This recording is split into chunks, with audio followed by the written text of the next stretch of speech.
Howdy y'all, welcome back to Unit 9 Powerless.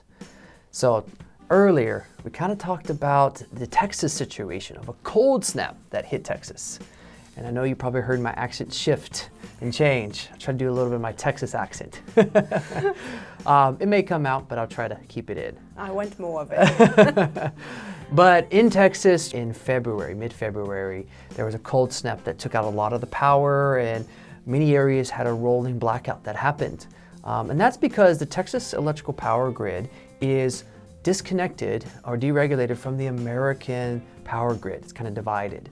And so there's a lot of companies that try to compete with each other to produce the best price energy, lower price. And so they often undercut each other or even try to cut corners. And one of those corners that they cut is often what they call winterizing. And that is where they prepare the wind turbines or the power plants or the pipes. They protect it from winter situations, from freezing, from other things that might happen. Well, some of the places didn't winterize. And so windmills make up about, or wind energy, it's about 10% of Texas power grid. And some of them froze completely because they didn't winterize it. And also some of the oil and natural gas pipes froze because of the moisture inside of it. They didn't protect it. It wasn't sealed. So a lot of the power plants had to shut down. There wasn't enough power. And so politicians tried to blame it on the green energy and how, wind wasn't sustainable when in reality, it's just 10% of the Texas, power grid when the other 90% was also equally affected because of freezing. Blame. Blame.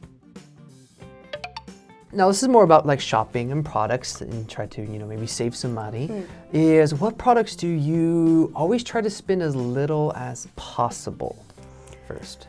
I wouldn't say products, but it's definitely gas and electricity. Okay, service. I try to be as frugal as possible. I don't want to spend too much on gas in the winter, so I'm very careful with the ondol.